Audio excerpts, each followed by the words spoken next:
Sam Laporta, TJ Hawkinson, Trey McBride. What do these guys all have in common? They were 3-star recruits and now are top 10 dynasty tight ends in the NFL. Who's next? Find out after the break.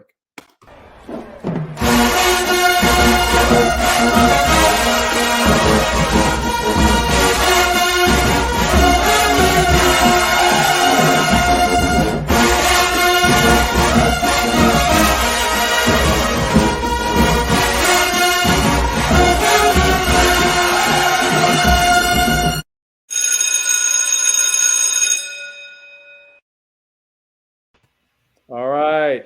Welcome in, gentlemen. This is the official, and we are talking 3-star tight ends, which interestingly enough, doing a little research for this show today, I've realized that about half of the NFL dynasty top 12 tight ends were 3-star recruits. So this is a pretty fertile breeding ground for us to find like the next Trey McBride or the next, even Travis Kelce was a 2-star. So it doesn't really matter how far down you go with these tight ends. You can definitely find future NFL talent. And that's what we're going to try to do here today. David, Matt, you ready to rock? Heck yeah, let's do it. All right. So, we're just going to do the same format we always do. Throw names out to you guys. We got clips. This is the first time watching. So, make sure you can see these guys on the field. And we're going to just take it away. I guess the first guy, randomly, I'm just going to pick one on my list here. Willie Rodriguez, I think was submitted by David. So I think this guy is going to Kentucky. Tell us why you like Willie Rodriguez as a 3-star tight end recruit here. Yeah, so Big Will is he's like 6'3", 6'4" area, like 240 pounds. I like this right here. Like he just refuses to go down. He hates getting tackled. Dog.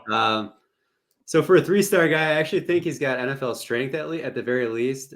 He's also a wrestler, so he's a dog for sure. Yeah, just a physical guy. Is he like the greatest mover? I don't know. I think his movement's like adequate. But like I said, look at this guy. He just dragged this guy like 10 yards. No big deal. So he actually went to the same high school as Michael Mayer, which is interesting. Just a fun little comparison, like their senior production. Michael Mayer had 49 for 970 and 15 touchdowns in 15 games, 19.8 yards per reception. Willie not quite as productive, but from a touchdown perspective, still pretty impressive. So he had 29 catches for 488 yards and 12 touchdowns in 13 games, 16.8 yards per reception. I mean, he scores touchdowns. He's very aggressive. He's a strong dude. So I don't know. I could see him just like, hopefully he doesn't block too much. Like we want our guys to be able to block, but like, don't be too good at blocking because we want you out there running routes too. So I don't know. It's a weird balance there. But as far as like, just like play strength and everything else, like I could see potentially maybe an NFL guy. Don't hedge so much. You like this guy. Potentially, maybe. I don't know. Don't quote me. Yeah, Big Willie style going over to Kentucky. I like it, though. He was on my short list of guys I considered as well, and he's just massive for a high school player to be already 6'4", 240. Actually, biggest guy we're going to talk about today. Another guy I liked and was kind of curious about myself, ended up not leaving him on my list, but Matt, Ryan Brotherton, I did like him. Tell us about this guy going to, I believe, Western Michigan. So we got some action. Yeah, so the first big red flag here is probably size. 6'4", 205 pounds. He has a long way to go in terms of adding weight. But outside of that, I do like him a lot as a player. He's kind of a Swiss Army knife type. He gets a lot of handoffs, good downfield threat. I honestly wouldn't be upset if he just stuck it out at wide receiver. But we'll see. At the moment, it does look like he will be listed at tight end in college. So we'll take that as it goes. No blocking at this point. Well, no inline blocking at least. So that's something he's definitely going to have to work on too. Really productive though. 35 catches, 757 yards, 13 touchdowns for 21.6 average. And then on the ground, 36 carries, 440 yards, 6 touchdowns for 12 yards average. So very efficient with the ball in his hands, good downfield threat. I just think he's a good player, but doesn't really fit into that tight end mold at the moment. Yeah, I went back and looked just for fun when I was looking at some of these 3-star guys who wound up making it all the way to the NFL. A lot of them were around 220 going in, but interestingly enough, George Kittle was listed, I believe, at 205 going into Iowa. And I think he is probably an outlier, but some of these guys hit growth spurts late. They get in a college weight room and program, and they just can pack on pounds. Kittle's now listed, I think, at 255. So he's put on 50 pounds since he was an 18-year-old. That is definitely not the norm, but I think anything over 200, at least you can kind of dream on some magical transformation, I guess.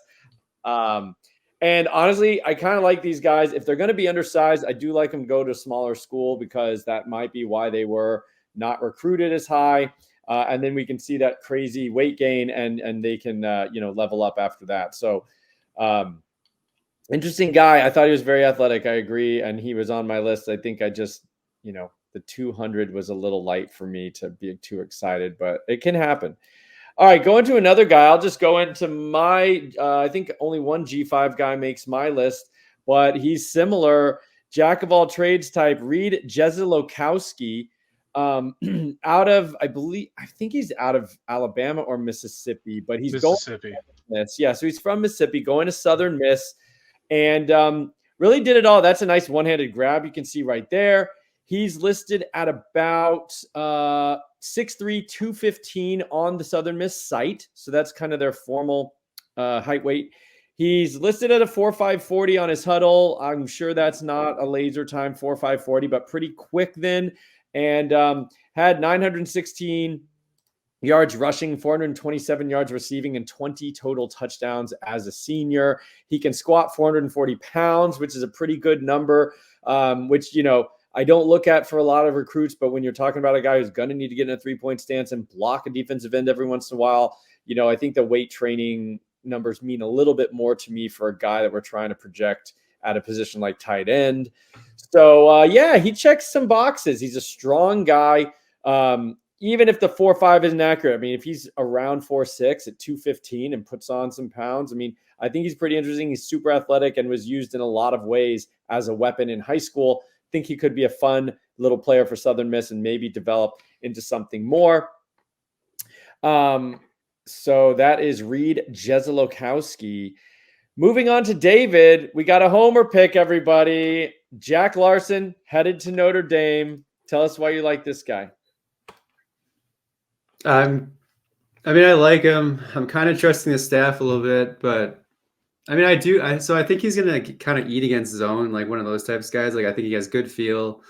I think he's agile with good hips. He's big into like yoga, so he's got flexibility. Also has ball skills and body control, so he has a lot of things going for him. Is he like some great raw? Like he probably runs like a 4.7. He's 6'3", maybe 6'3", might even be 6'2.5", honestly. 233 on the Notre Dame website. I saw a comparison of like Nick O'Leary or something like it's not like a flashy thing, but Notre Dame does traditionally use tight ends quite a bit. You can see some balance there. Doesn't have the speed of the guys that you brought up for sure, but I just think he's like a solid player. They liked him more than Christian Betancourt, and they had them both in at camp at the same time. So I don't know.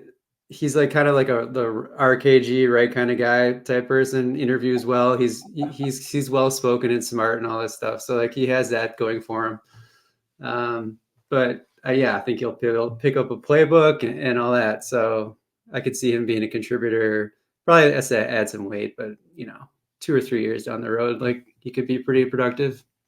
I mean, to be fair, most of these guys need to add at least 20 pounds. I mean, the Willie Rodriguez's of the world are unusual. Most of these guys are 210, 220. They're all going to have to put on 20 pounds plus. And that's normal for most of these guys. I do like that this is the only show you're going to hear that a recruit likes yoga. So stick with us because we've got those little tidbits that are going to help us identify the next 3-star dominant tight end in the NFL. Of course, that is why it will be the yoga. All right, moving on to Matt. Another guy, definitely probably the highest ranked guy I think we're going to talk about tonight, just on pure rankings. Headed to, I believe, Arizona State. Tell us about Jaden Fortier, this tight end. Pretty good size already and pretty athletic. Yeah, 6'5", 220. So as he said, plenty of size at this stage. Could easily project 20+ pounds onto him. And he just had a dominant senior season. 60 catches, 1,100 yards, 13 touchdowns, 19 average. And then he also got a bunch of carries, 48 carries for 271 yards and 11 touchdowns. So he's just the guy that they got, the ball into his hands as much as possible. And he's pretty good with the ball in his hands too. As you can see, he kind of just runs through everybody. I mean, that might have a bit due to the competition level, which probably isn't amazing, but he's making the most of it at least. Not much of a blocker at this point. He doesn't really have much inline work, which definitely concerns me a bit. But he's probably has the highest Devi upside of anyone on my list, at least. One concern, though, is he does have a bit of injury history. He broke his leg back in 2021. And then this year in the state championship game, he tore his ACL. So we'll have to monitor him going to the summer and see where he's at. But I do like his upside. Yeah, I mean, I think from most of your traditional ways you'd look at a guy, you'd say he definitely has like actual Devi upside and very athletic, tons of production, the right size. Yeah, and like we're talking about at this stage, I'm not as worried about weight because I think all these guys are going to put on 20 to 30, honestly, even 30 pounds sometimes. Height, though, is more of I'd rather a guy 6'4", 6'5" plus than betting on a 6'2", 6'3" guy to be able to put on that same kind of weight. So height to me matters a little more in this scenario than the weight going into college. All right, gonna just go from probably my favorite player that I'm going to talk about. Definitely a wild card, though. John Rogers headed to Virginia. This guy's listed on the Virginia website already as 6'4", 220. You'll notice there's a lot of defensive. That's a strip sack, and he's going to take it to the house. There's a lot of defensive highlights on his senior tape. He played defensive end. He's a total dog. That's what you like. That's what you want. Rappelier level dog, if you remember from last year, one of my favorite tight ends. But this guy gets after it, nonstop motor, all the things that you want, no matter where he's playing. But he does show some good ability to get open as a tight end. He's athletic. He, like I said, 6'4", 220. He's clocked at a 4.5 40. Dad, I believe, played in the NFL at least a little bit, couple years. He played center field in high school. Like, I don't even care what level of baseball that was. He's playing center field at 6'5", 220 or 6'4", 220. And that's an athletic position in baseball. He wasn't some lumbering first baseman. So I think he is pretty dang athletic.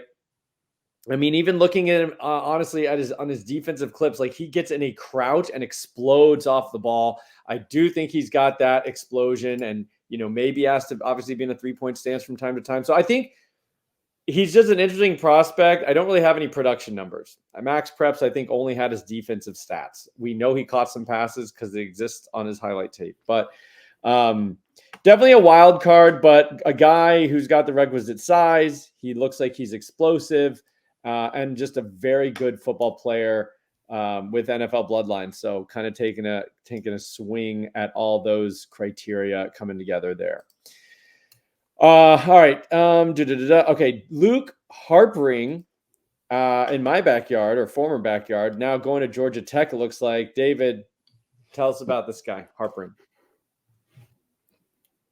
So I like his athletic bloodlines. His dad played in the NBA for 11 seasons, Matt Harpering.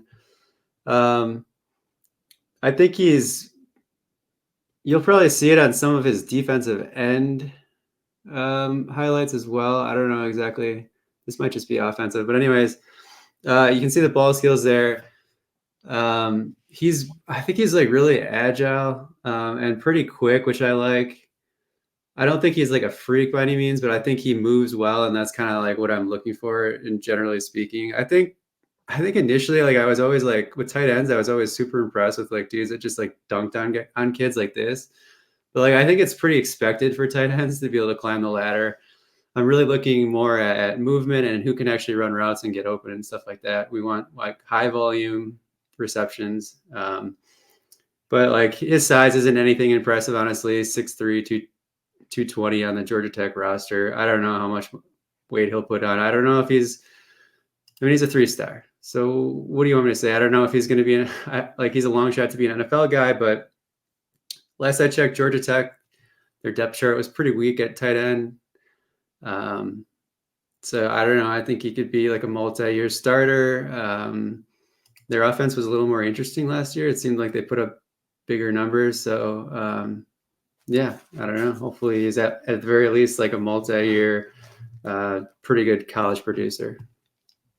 Yeah, I like what Georgia Tech did last year for sure. I think they are becoming a little more interesting. I had hopes for them under Jeff Collins, which didn't really materialize, but now I think they're at least like 5 years out of the option, 6 years. So they've turned that roster over a few times, and I think becoming a little more of a normal offense down in Atlanta. All right, Matt, take us home with your third guy, Joshua Shoots. I'm guessing it's Shoots. Headed to Shoots or Shuts. I'm not totally sure. Another smaller guy, 6'3", 210. I've seen him listed as short as 6'1.5", so a bit worried there. Either way, we're not talking Devy upside with him in particular. I think he's really well rounded. He's a good route runner. He has solid hands, really good after the catch. He can shake guys. He runs through guys. And he's a good athlete. He kind of popped up in the athletic database I noticed a few days ago, and I was like, oh, I'll take a deep shot here. This is probably the deepest shot of the guys I've selected here for tonight. Connected to UTEP. Not exactly an established program at this point, but he's a good athlete, four-sport athlete.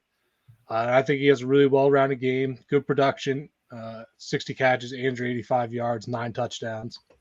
So, yeah, I just think he's at least an interesting guy that's going to a really open program, I'll say. Yeah, he looked twitchy there. I mean, off the line, making some moves there. I thought he looked pretty good. I had not come across that name, honestly. So that's no inline blocking either, which is something you don't love. Honestly, I don't love that, but I've also found like you can't. That just doesn't really exist on these tapes anymore. I mean, most of these guys don't even put that on their tape. Very few. Well, most just don't do it anymore, and most just don't even do it, at least at the high school level. So, okay, I am coming here for my last one. This is probably my biggest like Devy upside potential guy. He's Cole Harrison, who's listed as 6. I've seen 6'6", I've seen 6'5", and I've seen 6'5.5". So I would hope he's at least 6'4 plus, maybe 6'5", 220. Out of the state of California, coming all the way to Tennessee. But there's not a lot else that we know about him. There's almost no testing I could find. He had some pretty good production his senior year out there at Juniper Sierra. But he just looks good. He looks smooth. He's big and tall, which you like. He can put on the weight in college. And he just looks like a smooth athlete. You can see here, at least has some. He's not only ever lined up wide. I mean, he does not necessarily do a ton of blocking, but like he at least starts in the line, runs tight end type routes. Some of these guys are only lining up outside and like running go routes, which is totally different. But just seemed like an interesting guy, kind of one of those where watching a bunch of tape and then come across Cole Harrison was like, he just looks right. It just looks right on tape. We don't have a ton of other things about him that usually I would use to kind of pick a 3-star sleeper. So we will see how he develops at Tennessee, but potentially a decent offense, good quarterback situation, and height, size, and looks like he moves pretty fluid once again. So that's Cole Harrison for me. That's my third guy. So we've got 9 tight ends. We did truncate a little bit tonight and did 3 each for the tight ends instead of 5. It is a little bit hard to find guys you really like down in 3 stars. Although looking at what I found, in terms of at least the current dynasty NFL side of things, like they're all 3. A lot of them are 3 stars. So there are guys to find. We just got to figure it out. So anyway, before we sign off here, I do want to shout out homefieldapparel.com. They have all the things that you're looking for in an apparel supplier, from anything from St. Peter's to UGA in Alabama. And they work with the schools to come up with really unique, vintagey looking apparel with logos from each of the schools. I'm actually wearing an Appalachian State. This is very plain Appalachian State University. Not a whole lot going on there, but I like the school. Just this is a classic, just block lettering. But they have really interesting styles on there. Go check out homefieldapparel.com. Campus #2 Canton as your promo code if it's your first purchase, and you'll get 15% off. And then in addition to that, check out campus #2canton.com, our parent website that fuels this whole thing. And you have memberships there starting as little as $2.99 for some rankings and some articles and a few tools we have available for you to do your own data mining on players and tendencies. But then as you go up from there in monthly fees, you can get a whole lot more. And I know I didn't say it at the beginning, and Felix is going to get mad at me, but like and subscribe to this video, please. We are doing a really nice job building the YouTube presence, and that just helps us do it even more. So if you like what you just watched, go ahead and like and subscribe. Unless you guys got anything else, I think that's it for me. It's a shorter video, but we'll just we'll take a little lighter night tonight. All right. Thanks, gents. I'll see you next week. Goodbye. This has been The Official.